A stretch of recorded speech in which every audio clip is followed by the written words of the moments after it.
I think he really loved pursuing the dangerous gentleman approach to life.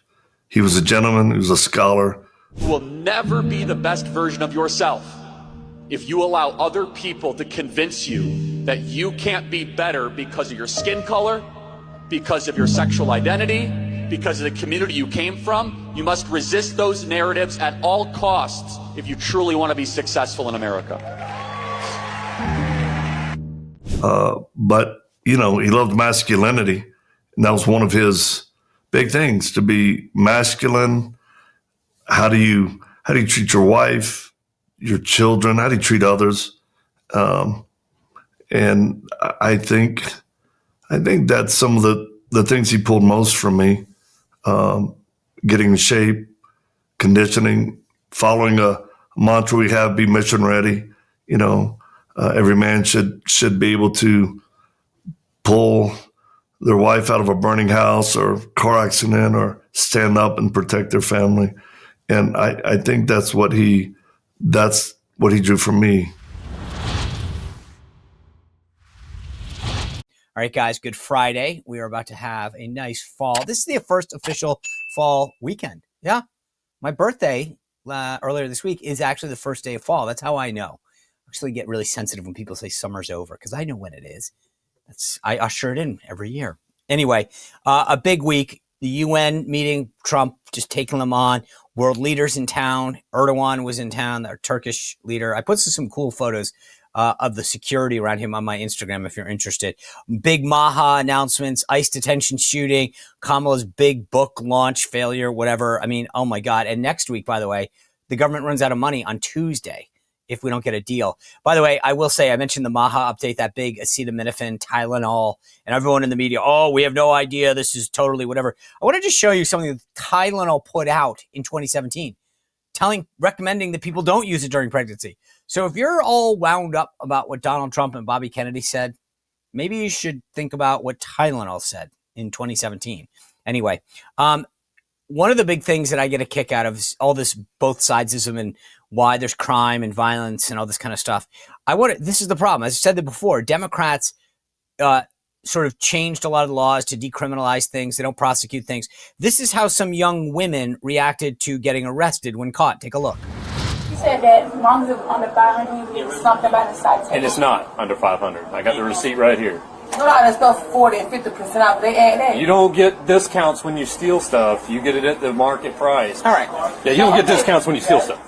So they got caught stealing and they're getting taken away because what they stole was over $500. So they knew that rule. I wonder if it was their first crime or not. But they said it was 40% off, which would have brought it below 500, meaning we just get a slap in the wrist and get let go. This is just one of those cases that you see all the time with criminals where they know the laws, they know they're breaking the laws, they think they can break the laws in the best way possible, but they still slip up and are too stupid. Oh, you thought you could calculate the numbers? Like they were seeing the numbers like John Nash in Beautiful Mind. Princeton. He said Princeton. But 40% off. Yeah, 40% carry to one. I mean, you get the point here, right?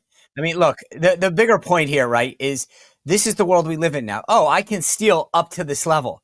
I mean, they were dumb enough to not realize that the law doesn't say, oh, if it's 20% off, we give you a little discount on your theft, on the felony. Like, how ridiculous. But that's the mentality, guys. That is the mentality, right? I mean, that's what we are dealing with right now, which is it's okay. Well, it is Friday. It's late enough that you could be having an adult beverage. And some guys had some fun with Kamala's book launch. It's Friday, so I thought I'd have some fun before I bring in Victor Marx. But take a look at what they did with Kamala's audiobook. I've been going through the Kamala Harris audiobook since last night. And as torturous as that is, my evil brain decided maybe if we slow it down 30%. She sounds drunk. You want me to give you a little sample? Oh, please do, sir. In the summer of 2021, during her final trip to Washington as German Chancellor, I hosted Angela Merkel for breakfast at the Vice President's residence. All right. It's Friday. It's Friday, but you get the point. Normally people try to speed up books to get through it quicker. That was the first time I've had anyone slow it down. It was funny. I thought you'd get a kick out of it on a Friday. And it probably could be true anyway. Victor Marx, by the way, our guest coming up, was a friend of Charlie Kirk's. He was asked to be a mentor to him. He's known for his ministries, his documentaries, the work that he's done overseas, rescuing kids. But he's also known for being kind of a badass. And I want to show you this because he's got the world record for disarming guns. This is him with Sean Ryan, the former Navy SEAL. Take a look. Like, I'm scared. Okay. Damn. We got a shock timer. That's fast. Easy day.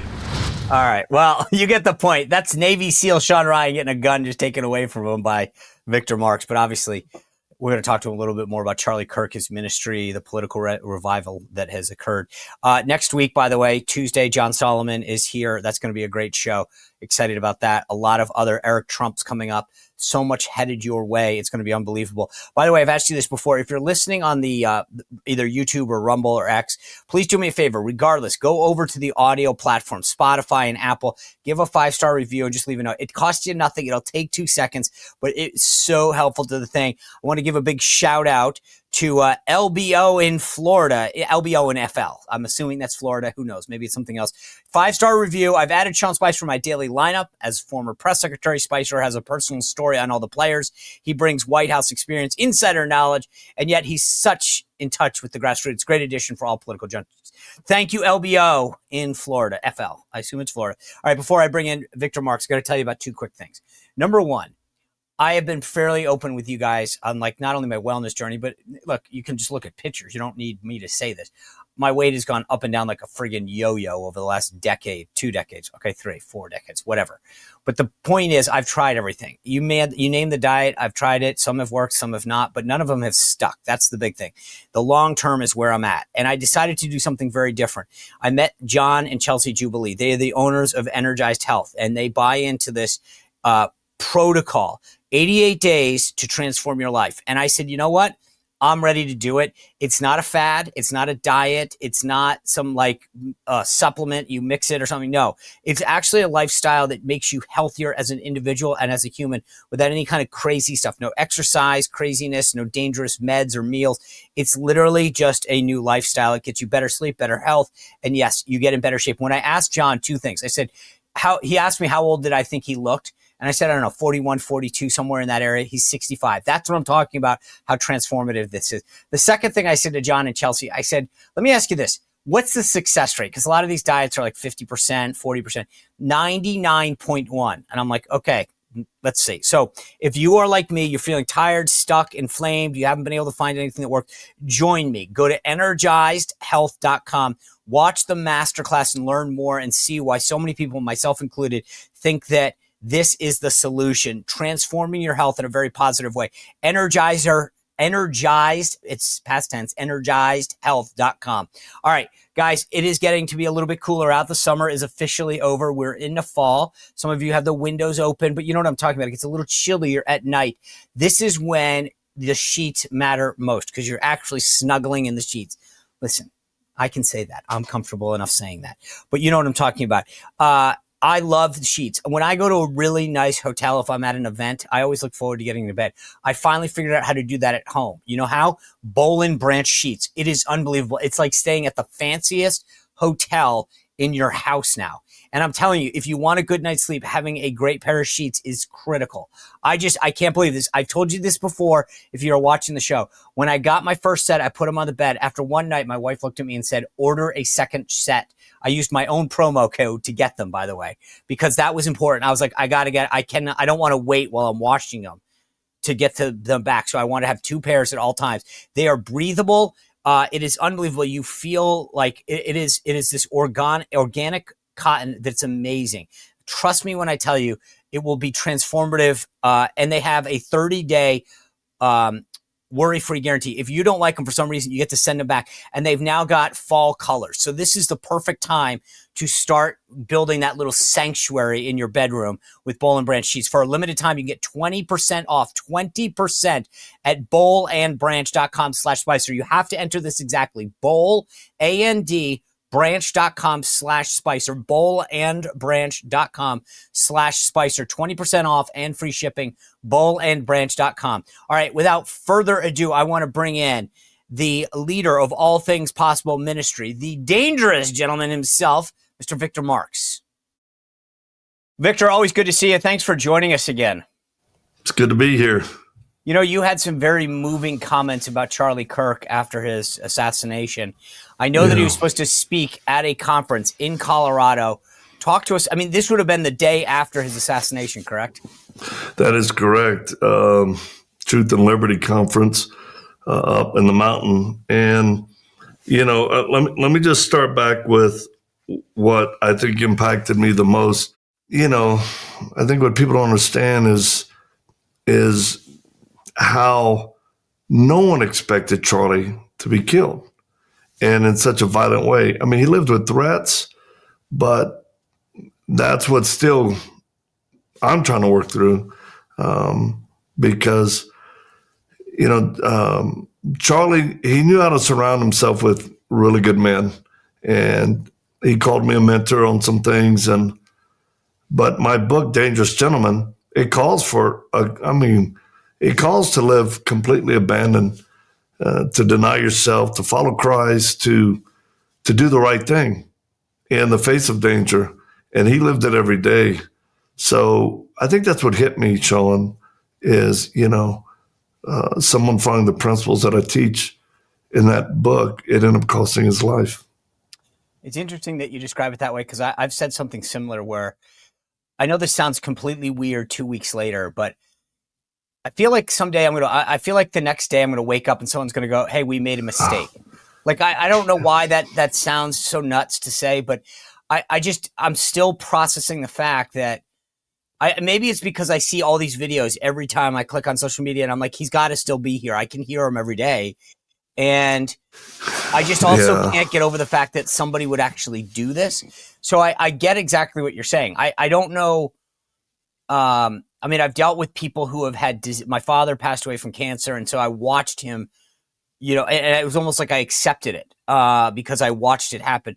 Because he was taken by an assassin, I don't know. Like, I know that sounds nuts. I just feel like somehow someone's going to say, we made a mistake. It was actually, it's not as bad. Like, I don't know why, but I'm processing it myself. Yeah. It's that denial part of grief, I think, where there's been many mornings I woke up and I'm like, okay, it did happen. And, I had to get off social media for a bit, because of seeing so many clips. Yeah. I was just like, I got to take a break from this. So I'll tell you what my takeaway has been, and I want to hear yours.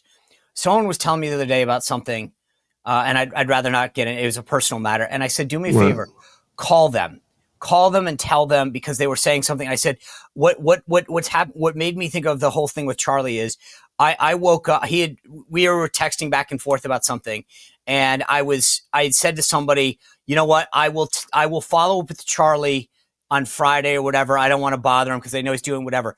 And so this individual that I know is going through something with another individual, and they were talking to me about it. And I said, do me a favor, just call them now. Just call them. And I said, because what the last week has taught me is you just don't know when that last conversation is going to happen, and you don't want to have regrets that something happened on your end, their end, and I feel like that's sort of my new thing is stop procrastinating on having conversations, doing things that you're supposed to, because you never know. You know what a great life lesson to take away from this. And again, it's the right thing to do when people have, whether disagreements or bad communication. It's like, men just need to engage and go, hey, I want to clarify. I want to make sure. Or, I had a very well-known ministry leader at the time come up to me at a conference, and he walked right up to me and he goes, do we have a problem? And I went, I don't think so. He goes, then how come you won't speak at my conferences? I said, because I don't believe in your approach to reach men. I don't think it's the most effective use of my time. And, to his credit, he looked around and he goes, actually, I'm not sure I believe it either. That little exchange right there helped him be honest with how he felt. And he had the courage to confront me, but it wasn't derogatory. It wasn't like, hey, you want to step outside? He was just like, dude, why won't you speak at my events? And I appreciated him for doing that. And you know what? He's no longer the president of that organization. So that exchange between two men in the hallway of a conference was rich. Great takeaway. No weird feelings. So yeah, I definitely think just being direct but polite is the best approach. So in what we were just talking about, I totally get why you use that example. And I'm with you. Like, I tend to be like, hey, you want to know why? Because you were rude to me 5 times. And I mean, like, I'm a believer that let's get it out. I'm very, to some degree, sometimes too blunt about things. You said something, but like, let's hash it out and we'll either agree to disagree or we get over it. Right. But I want to pull on something, another thread about what you just said, because I struggle with this too. I get asked to do a lot of things. Can you appear on this podcast? Can you come to my radio show? Can you speak at my conference? Right. And the business side of me says what you just said. That's not the highest and best use of my time. I'm really not, I don't buy into what you guys are doing. Right. And then I think, so I'm with you right now for the most part. Okay. But then what I've also thought about this past week is I hear these stories about like a 12-year-old kid with 3 followers going up to Charlie Kirk and saying, would you be on my podcast? And Charlie goes, yeah. And I go, oh God, I'm like, now I feel like a jerk because this person asked me to come speak to this thing. Yes, it had 8 people, but to them, that would have meant the world. And these kids, well, I watch them now and they're 15, 16, 18, 20 years old. And they say 4 years ago, I had nothing. Charlie Kirk said, I'll come speak to your conference. I'll come do this. Where's that balance that you have? Because I'll put this on you so maybe you can help me. Like, where is the balance between what you and I just talked about, highest and best use of our time, versus doing what Charlie did, which was say, hey, I'll go make a difference in your life so that you go out there and are a better activist or evangelist? Yeah, great question. I would say prayer. Simply asking the Lord, what would you have me do? I've spoken in stadiums and I've spoken in a cell with one kid who was locked up as a juvenile. And I've felt the pleasure of God in both places. So it's that, to me, our greatest commodity we have is time over anything else. So it's like I've turned down very lucrative speaking events because I just thought, no, I just don't feel that's what I'm supposed to do. So, Charlie was a praying man. He wasn't always, but he sure got there where he wanted what God's will was for him every day. And sometimes it's sacrificial. What gets me about what you just said, and thank God are you a baseball fan at all? I'm a Red Sox fan. Okay. Willie Mays. Yeah. When I was like in 5th grade, I used to work at these minor league stadiums selling Cokes and peanuts. My mom was single. I'd go over there. I'm just trying to earn money because we were pretty broke. One day, someone hit a ball into the parking lot. I remember crawling underneath the fence, putting my goodies down, grabbed the ball, come back, and I had a ball. Somebody said, Willie Mays is up in the announcer's booth. I didn't know who he was. And I said, who is he? Oh, he's a famous baseball player. So I went up there, knocked on the door. A guy opened. I said, is Willie Mays here? He said, yeah, what do you want? I said, I got a fly ball. Can you sign it?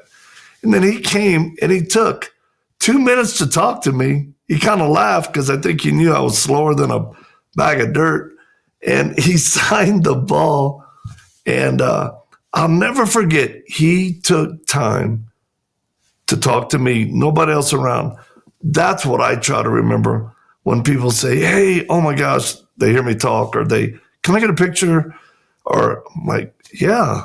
And I take just a moment because it could mean the world to someone else.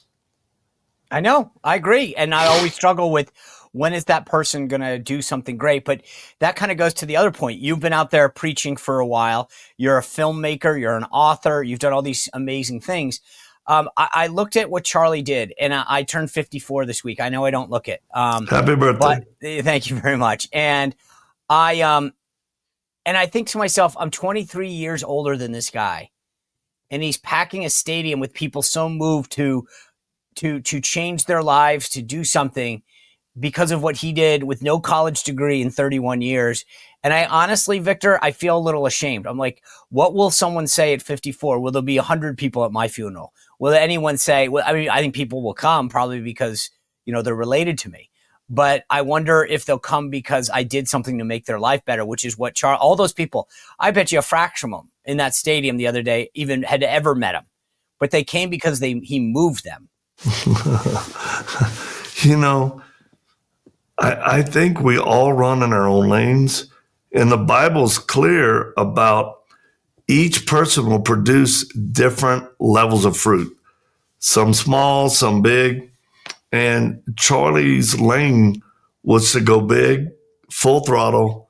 And believe me, I would see him, I've taken a trip with him to different universities. I saw how he did what he did. And I thought, man, Lord, that's not me. I'm glad you don't.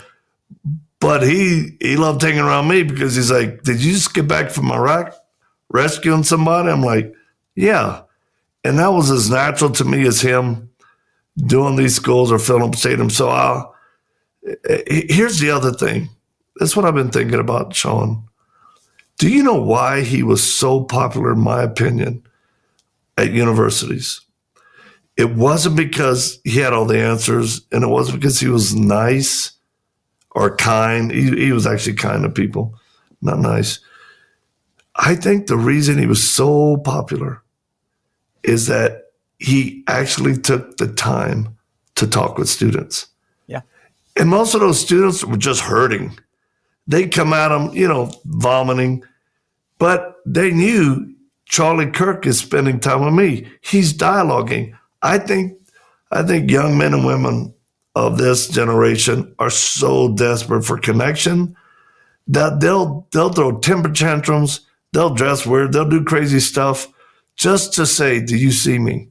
Yeah. Do you know I exist? I'm hurting so bad. And I know that's what Charlie did. He actually cared about the individuals. It was so interesting with all this success. You mentioned this a second ago. With all the success that he had, he could have been at the top of the world. People are coming. They want to talk to him. Like you mentioned, these kids who are making a difference. And here he is. You have a great story that I want to play for people. You're on the plane with him, and he comes to you and says, Victor, I want you to mentor me. Let me show you what I'm talking about. Let me play the clip. We were with Erica these last few days. When people say, I didn't know you knew him so well, I chuckle thinking back to a trip I took with him to multiple campuses. We loaded up on the plane, and he comes up to me and says, can I sit next to you? I said, well, Charlie, it's your jet. You can sit anywhere you want. He sat down, and I was humbled and shocked, honestly, when he leaned to me and said, Victor, would you mentor me?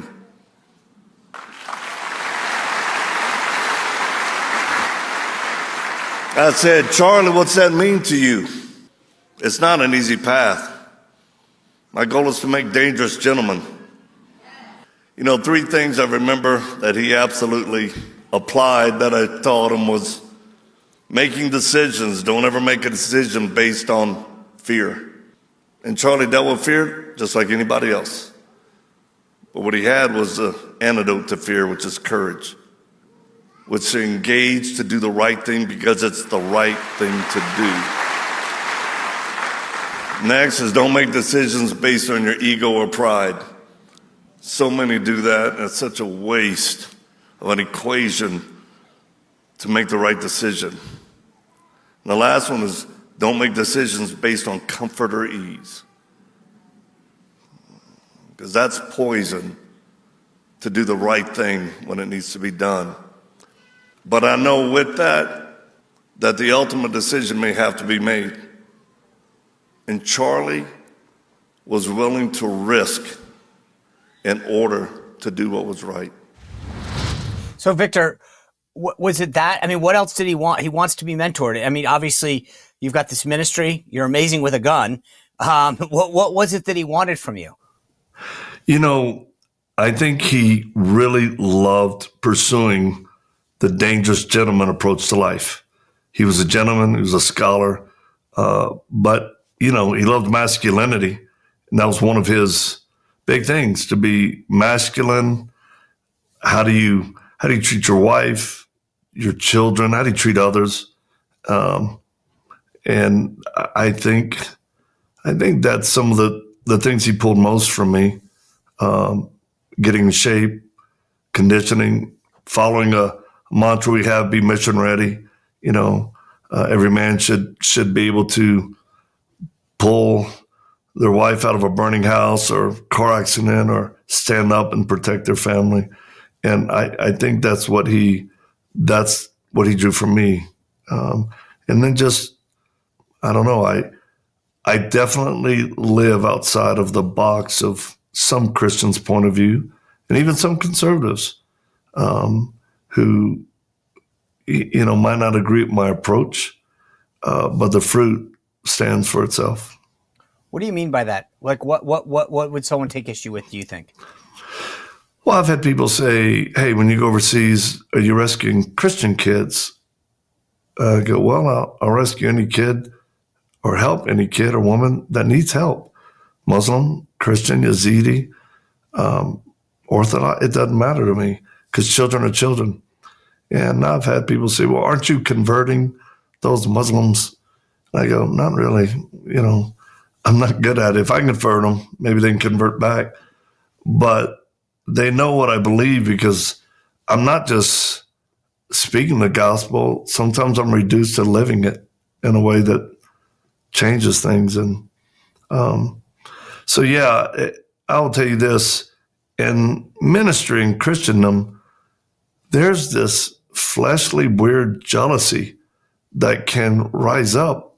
You've had the experience in your life where you started reaching certain levels of success, what you would deem success, and then people who are your friends or colleagues, they get envious, and they're like, well, you know, oh, it's like, man, few understand the price that has to be paid to be effective in what you're doing at whatever level. So, yeah, it's just being your thumbprint. Just be who God made you to be, unique. Take the best you can from others, but just be you. And I think that's kind of my philosophy. You know, men can find out more. There's a website called the Dangerous Gentleman Society, just Dangerous Gentleman Society. They can go there, sign up. I send out a daily, it's called a mission brief. It's literally like a 90-second read, but it's how I mentor men by the thousands every day. All right, we'll definitely go there. You had a great takeaway from Charlie Kirk, his farewell. I want to play that for folks to give you a sense of what we're talking about.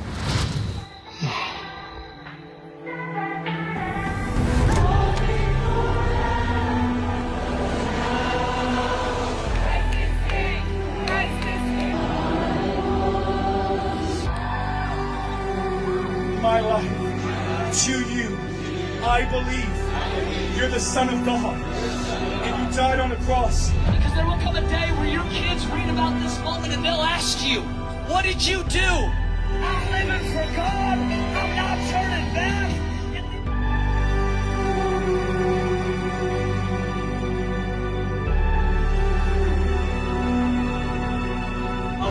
This is a spiritual battle, and it is time to wake up. For the very first time yesterday, I grabbed the Bible.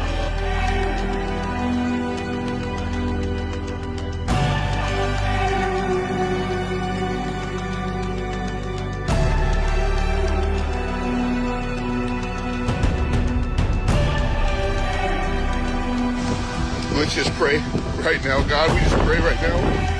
In Jesus' name, the name above all names, that the enemy will not win. He will not win. What the enemy is meant for evil, God will use for good. He will continue to be that voice. He will continue to be the messenger. And he will continue to be able to be the father to his babies and husband to his wife.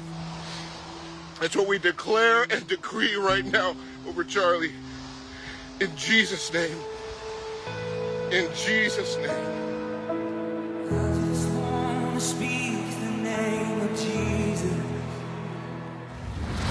Victor, that's obviously a very powerful video that you put up on Instagram. Charlie Kirk was talking about reading our Bibles, being an evangelist, going out there, getting married, fighting for America. You've been at this business of ministering people for a long time. And as you mentioned, thousands and thousands of people. What I thought was so unique about this past week that you had there in your video, people grabbing a Bible, going to church for the first time, something deep was inside of them that said, I need to do something. There's something missing in me now. Yeah, it's, this is the 9/11 of this generation. And what's different for this generation, it's very, very personalized. It's not a building where people died. It's an individual they saw murdered, assassinated. And I was speaking to a group of young men, and he said, why it's hit us so hard is he could be in our room right now. He's our age. Yeah. And I think that's that, plus there's been so much chaos in our country, and Charlie's voice was so resolute and clear and common sense. So for people to see his life taken in such an evil, horrific way, the Bible says, choose this day whom you're going to serve. People know there's good and evil, light and darkness. And I think that's what's happened. I think people are just going, there's no middle ground. Like the young lady said, there's a spiritual war going on, and there is indeed. Probably the most moving moment that I have ever seen, and I reckon probably ever will, was when Erica Kirk offered forgiveness up at that tribute funeral memorial to Charlie. What I think astounded me more than anything is that this individual, this assassin, has not asked for forgiveness yet. And there is a bit of a debate in my head going on right now. If you think about when Jesus was on the cross, there were two people, one to his right, one to his left. One individual asked him for forgiveness, and Jesus granted it to them, but he actually granted it to both. Now, I'm Irish, and I have a little pettiness to me, I'll admit it. So I actually am a believer that when someone asks for forgiveness, that's when we give it to them. But what struck me about Erica was that she offered the forgiveness before it was even asked for. Where should we come down on this? I'm struggling, man. Yeah, what a great question. And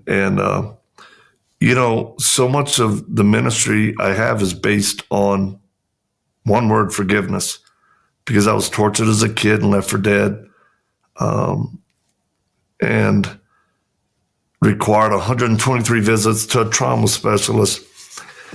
And the thing that saved my soul is coming into a relationship with Christ, being forgiven for my sins, things I've done wrong, and being restored to the Father. That's why Christ died on the cross. But here's my definition of forgiveness. It's giving up our right to hurt someone back for hurting us. It does not exclude justice, and it doesn't give the person a right to be reconciled back to you. But it does protect our own hearts from becoming hard. And when a person's heart gets hard, Erica risked having a heart become hard, mixed with vengeance, but realizing, well, can't be vengeance, but it can be justice. And justice will be served. But oftentimes forgiveness for others is more about us, whether they ask for it or not. It's us making sure our heart doesn't get hard. Because if it does, Sean, we cannot receive love that people want to give us. And we certainly can't give love that they need, because part of our heart is just hard from unforgiveness and bitterness. So I always say, I believe in forgiveness. I believe in justice. Ask ISIS. There are consequences to people's choices, just like this shooter. And Erica modeled for the world to see that darkness will not win. And I'll tell you, brother, when the grace of God is on a widow whose husband was murdered like that, it's a powerful thing, but it's also very dangerous to forces of darkness. It makes me feel petty to even suggest this, because I had thought to myself all week long with this whole Jimmy Kimmel thing. And one of the points that I made is Jimmy hasn't even asked for forgiveness. He didn't apologize. And I have a hard time. And now, having heard what you said, I'm now going, maybe that's not, like, regardless of what he does. And I don't even know that it was my place to give forgiveness. He didn't offend me. I mean, as a supporter, he did. As someone who cares about the truth, he did. But maybe it's really not even my place to ask for forgiveness from a guy like that. Well, for Jimmy, all it did was expose his heart.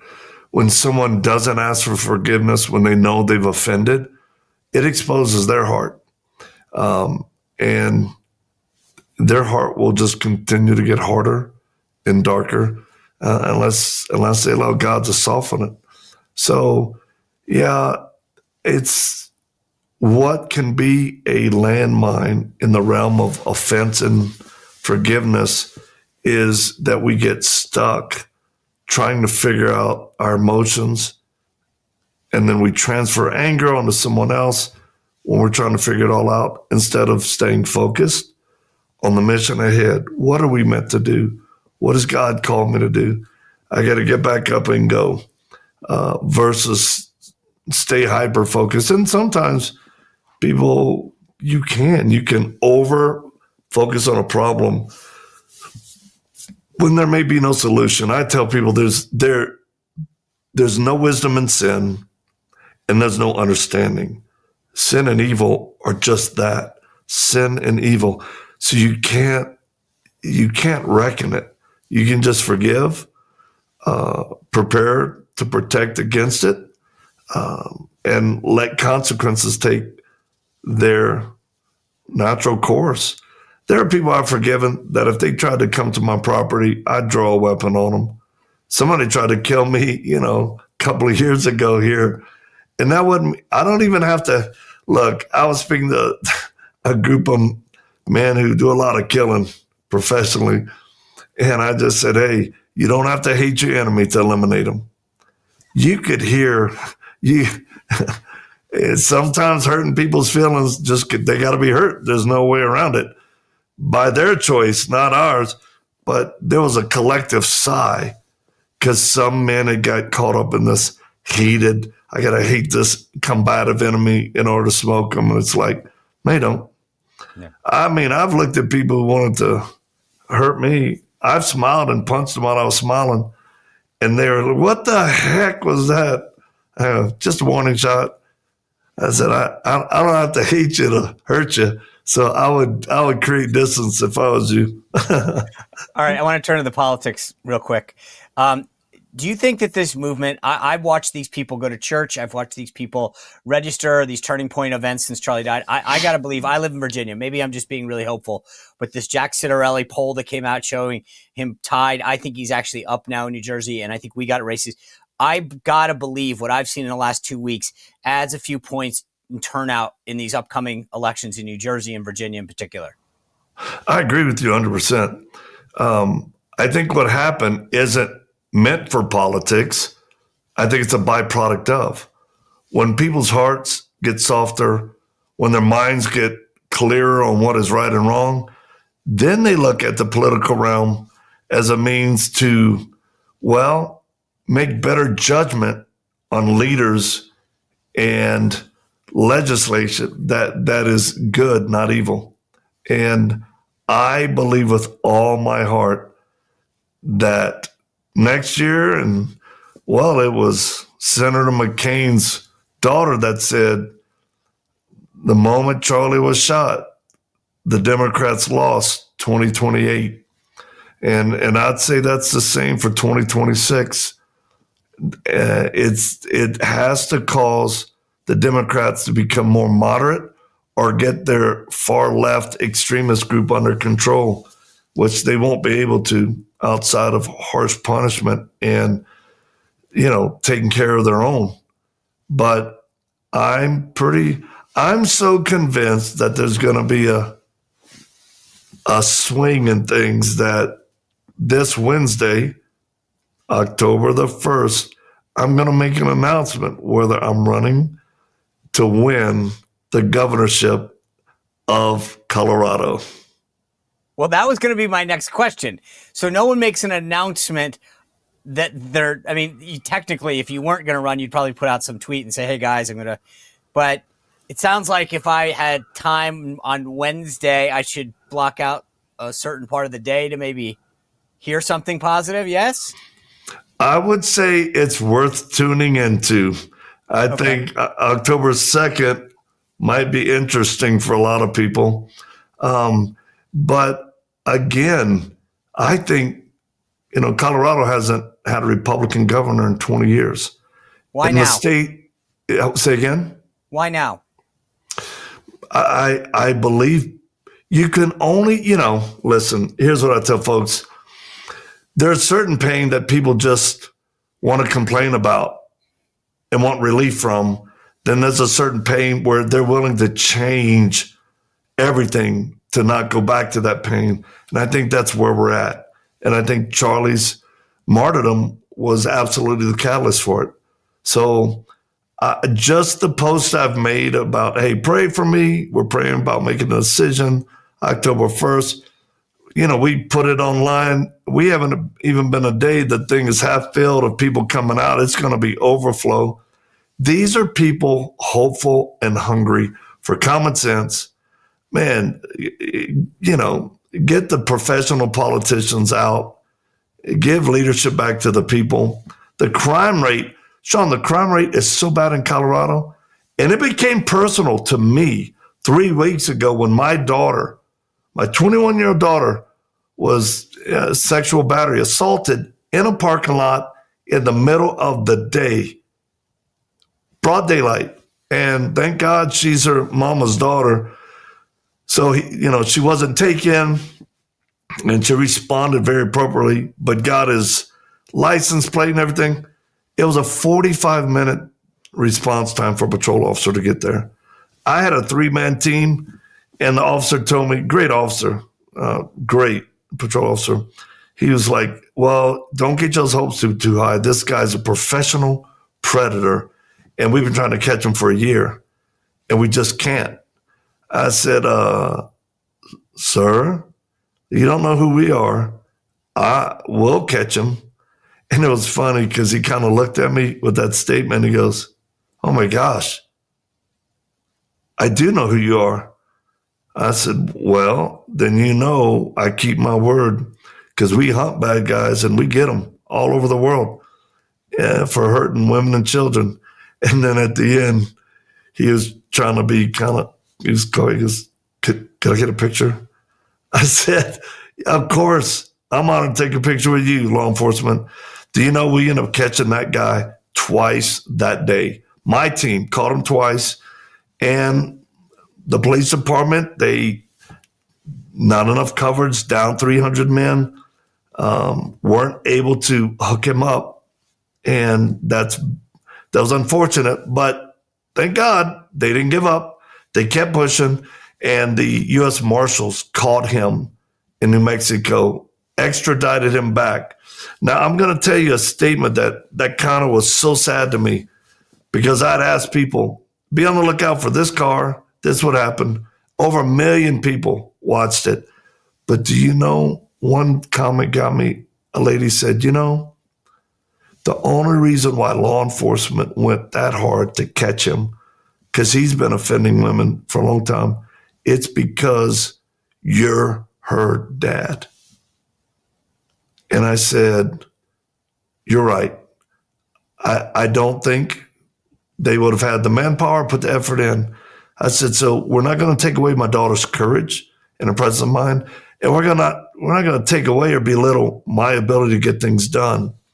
But it started making me think, this does make sense to enter the political realm to make a difference for the people of Colorado.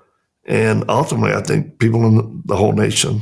So October 1st, October 2nd, people should, I encourage them to watch. Who knows what's going to happen? Where should they go to keep an eye on you? Victor Marx on any of social medias, any social medias, they'll see it all. Okay. Victor, I'm sorry about what happened to your daughter, but I am amazed. Like, again, this is sort of the Charlie Kirk message. Get involved, get out there, make a difference. And you've done a ton already, not just in this country, but around the world. So I wish you the best of luck as you make this big decision next week. Thank you, Sean. All right. And I appreciate you, brother. You bet. Thanks, man. All right, guys, thanks for tuning in. We have a great lineup next week. I have a brand new newsletter today at SeanSpicer.com on Jimmy Kimmel and his apology or faux apology, and especially after that conversation. I think it's very apropos as we head into the weekend. Go to SeanSpicer.com to take a look at it. Always, as I mentioned, please go to Apple and Spotify, give us a 5-star review, and spread this link around. Get people to watch it this weekend. Thank you for the growth of the show. I can't do it without you. Thank you so much. I'll see you back here Monday on the Sean Spicer Show. Well, if you enjoyed this content, make sure to like this video, subscribe, and click the notification bell to get more.